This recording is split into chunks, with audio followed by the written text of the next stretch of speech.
नमस्कार दोस्तों, स्वागत है आप सभी का पाथफाइंडर पर। रिसेंटली क्या हुआ है कि यूएसए के प्रेसिडेंट जो बाइडन ने एक काफी बड़ी अनाउंसमेंट करी। इनफैक्ट अनाउंसमेंट डायरेक्टली उनके द्वारा नहीं आई थी, जो यूएसए के डिफेंस सेक्रेटरी हैं उनके द्वारा बेसिकली कहा गया कि जो बाइडन ने हमें ये आदेश दिए हैं कि पाकिस्तान में हमें एक नया एयरबेस स्थापित करना होगा सो दैट कल को यानी कि फ्यूचर में हम लोग अफगानिस्तान के अंदर एयर स्ट्राइक्स को कैरी आउट कर सकें। नाउ यहाँ पर काफी बड़ा सवाल हमारे सामने आता है कि why USA wants to conduct these air strikes in the country of Afghanistan. दूसरा बड़ा सवाल सामने यह भी आता है कि इन एयर स्ट्राइक्स को अफगानिस्तान पाकिस्तान से ही कंडक्ट करने की कोशिश क्यों कर रहा है। और तीसरा सबसे बड़ा और सबसे इंटरेस्टिंग सवाल सामने यह आता है कि क्या पाकिस्तान यूएसए को ये करना यहाँ पे अलाउ करने देगा या फिर नहीं। इन सभी चीजों के बारे में आपके साथ मैं डिस्कशन करने वाला हूं इस वीडियो में। और शुरू करने से पहले आपको एक और इंटरेस्टिंग चीज बताना चाहूंगा। इस वीडियो में आपको यह चीज भी समझ आएगी कि असल में दोस्तों इंटरनेशनल रिलेशंस कभी भी दो कंट्रीज के बायलैटरल रिलेशंस के ऊपर डिपेंड नहीं करता है। ये एक बहुत ही बड़ी गेम है। इट इज एक्चुअली कई सारे कंट्रीज के इंटरेस्ट इसमें आते हैं। इवन कई सारी कंट्रीज की जो डोमेस्टिक पॉलिटिक्स है वो भी इसमें काफी बड़ा रोल प्ले करती है। उन सभी चीजों को आप इस वीडियो के माध्यम से अप्रिशिएट कर पाएंगे। चलिए स्टार्ट करते हैं मेरे साथ। मेरा नाम है अनिरुद्ध। यदि आप लोग इस लेक्चर की पीडीएफ को डाउनलोड करना चाहते हैं तो यहां पर दिए गए टेलीग्राम चैनल से कर सकते हैं। इसके अलावा आप लोग मुझसे सोशल मीडिया जैसे कि इंस्टाग्राम और ट्विटर पर भी जुड़ सकते हैं इस पर्टिकुलर हैंडल के माध्यम से। राइट, सो आई थिंक हम ये सभी लोग जानते हैं कि जैसे ही यूएस में नए प्रेसिडेंट आए जो बाइडन, इन्होंने आते ही 2-3 महीने के अंदर अंदर इस चीज की घोषणा कर दी थी कि यूएसए अपने जो ट्रूप्स हैं, उनके जो सैनिक हैं अफगानिस्तान में तैनात हैं काफी लंबे टाइम से, उनको फाइनली हम विड्रॉ करने वाले हैं। इन्होंने इनफैक्ट यहाँ पे विड्रॉल का फाइनल डेट भी दे दिया था कि 11 सितंबर 2021 को हम सारे के सारे ट्रूप्स को बाहर निकाल लेंगे।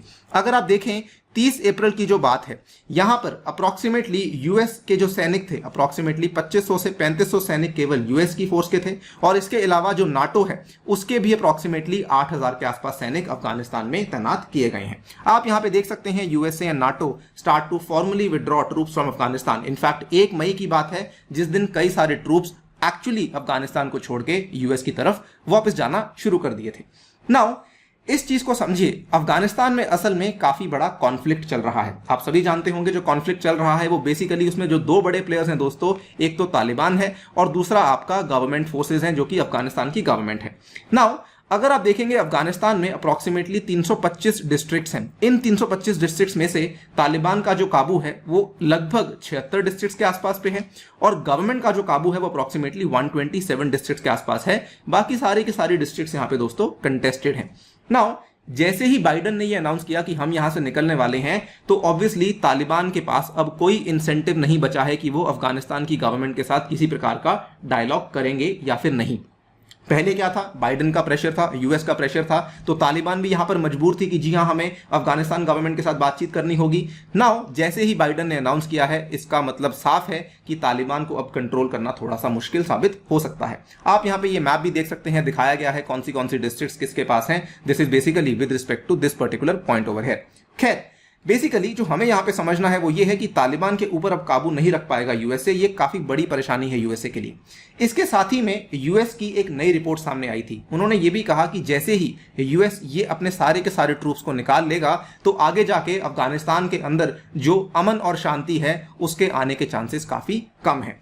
दूसरी बड़ी डेंजर जो कि यूएसए को यहां पे लग रही है वो है अलकायदा की। यहां पर यूएसए तालिबान के साथ साथ अपने ट्रूप्स की मदद से अलकायदा के ऊपर भी काफी सारी इंटेलिजेंस को गैदर कर रहा था। लेकिन अगर वहां से ट्रूप्स निकल जाएंगे तो उस केस में एक तो अलकायदा के ऊपर नजर रखनी मुश्किल हो जाएगी और साथ ही में तालिबान तो मैं आपको बता ही चुका हूं।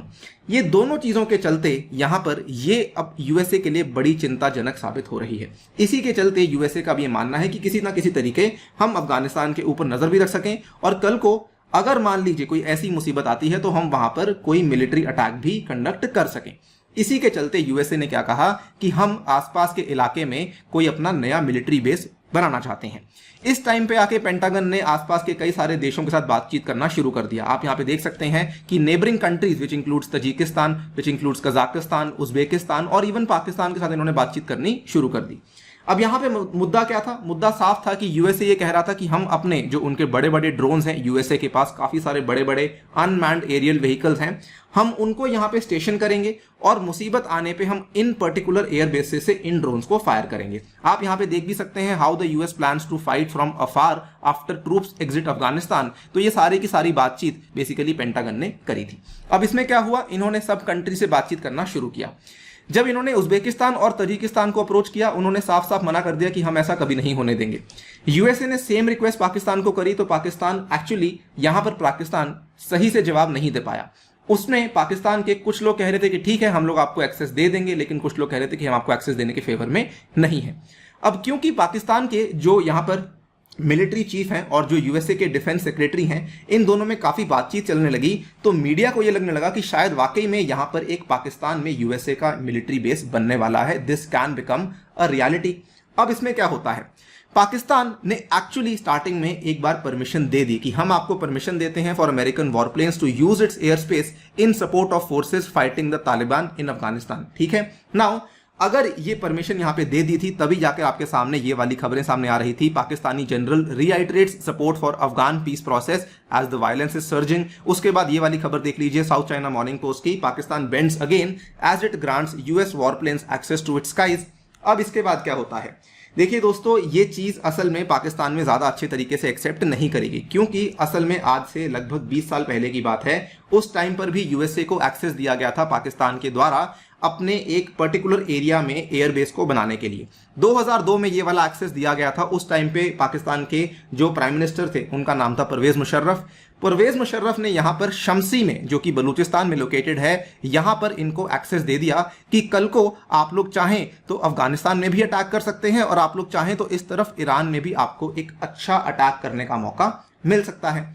इस चीज को यूएस में तो काफी फायदा हुआ, लेकिन पाकिस्तान को इसका काफी नुकसान हुआ, क्योंकि यहां पर कई सारे ऐसे ड्रोन अटैक्स कैरी आउट करे गए थे जिसमें यह रिपोर्ट सामने आई थी कि जनवरी 2004 से लेकर अभी तक, यानी कि 14-15 सालों में यूएस के ड्रोन अटैक्स की वजह से लगभग 2714 लोग तो पाकिस्तान के अंदर ही मर गए हैं। इस चीज के चलते पाकिस्तान की इंटरनल जो पॉलिटिक्स थी वो इस चीज के काफी खिलाफ थी। इनफैक्ट जब इमरान खान सत्ता में आने वाले थे, जब वो कैंपेनिंग कर रहे थे, तब उन्होंने कहा था कि मैं कभी भी यूएसए को यहां पर एक ड्रोन एयरबेस स्थापित नहीं करने दूंगा। अब यहां पर एक कंफ्यूजन का माहौल बन चुका था। पाकिस्तान के जो पीएम वो कुछ और कह रहे हैं, पाकिस्तान के जो आर्मी चीफ है वो कुछ और कह रहे हैं। दोस्तों, क्लैरिटी मिलती है 22 मई को जाके। 22 मई को क्या होता है कि डेविड हेल्वी, जो कि यूएस के असिस्टेंट सेक्रेटरी ऑफ डिफेंस हैं for the Indo Pacific affairs, इन्होंने ये कहा कि पाकिस्तान ने बेसिकली यूएस के साथ अपने सारे के सारे मुद्दों को रिजॉल्व कर लिया है और पाकिस्तान ने यहां पर यूएसए को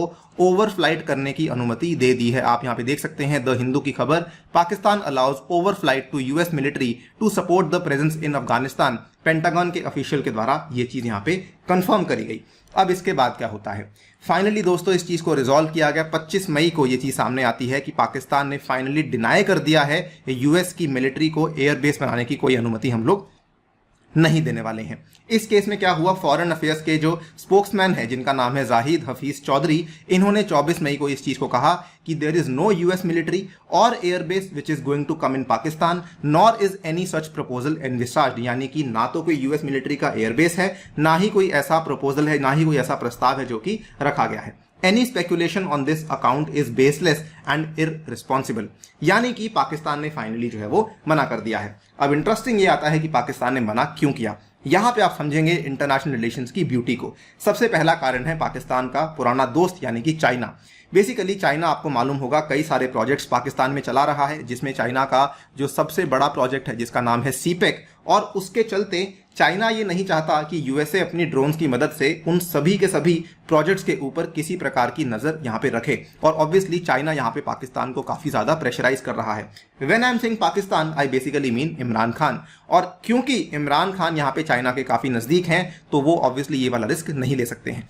दूसरा रिस्क, पाकिस्तान के जो पड़ोस में अफगानिस्तान है, वहां पे तालिबान ने भी साफ साफ बोल दिया है कि अगर किसी नेबरिंग कंट्री ने यूएस की मिलिट्री को या फिर यूएस की एयरफोर्स को सपोर्ट किया तो उस कंट्री के लिए रेपरकशंस होने वाली हैं। और तालिबान, आपको बता दूं, पीछे नहीं हटता है whenever it comes to conducting attacks. और इसीलिए ये चीज, दोनों चीजें पाकिस्तान के पीएम इमरान खान को काफी ज्यादा तंग कर रही थी। That is the main reason why Pakistan has finally refused to allow USA to make this airbase. अब क्या हुआ, रिसेंट सी बात है, यूएस के डिफेंस सेक्रेटरी ने फिर से एक बार बोल दिया कि we are considering preparing for air strikes to support the Afghan forces if there is a risk of the Taliban taking over Kabul. Now ये चीज आई है जस्ट आज से एक हफ्ते पहले, उसके बाद कोई डेवलपमेंट नहीं हुई है, लेकिन अभी भी there is no clarity as such कि क्या वाकई में यूएस का एयरबेस बनाया जाएगा पाकिस्तान में या फिर नहीं। कमेंट्स के लिए पूरा का पूरा कमेंट सेक्शन ओपन है, आप अपनी राय हमें दे सकते हैं। मैं आपसे दो सवाल भी पूछता हूं, क्या आपको लगता है कि यूएस बेस जो कि पाकिस्तान में बनाए जाने की बातचीत चल रही है, क्या वो वाकई में रियलिटी बन पाएगा? और क्या आपको लगता है कि अगर यूएसए यहां पे एक एयरबेस बना लेता है, उससे क्या इंडिया के इंटरेस्ट के ऊपर किसी प्रकार का फर्क पड़ेगा या फिर नहीं? फिलहाल के लिए दोस्तों वीडियो में इतना ही। जाने से पहले आपको बताना चाहूंगा, जो महा ऑफर था वो अभी भी चल रहा है। You can still avail a 25% discount और साथ में 10% का डिस्काउंट भी आपको एडिशनल मिल जाएगा अगर आप लोग मेरा रेफरल कोड यूज करते हैं ANI-UPSC। इसमें साथ ही में आपको सब्सक्रिप्शन लेने के साथ साथ इंडियन ज्योग्राफी का कोर्स भी अवेलेबल हो जाएगा, जो कि मैं केवल प्लस प्लेटफॉर्म पे फिलहाल पढ़ा रहा हूं।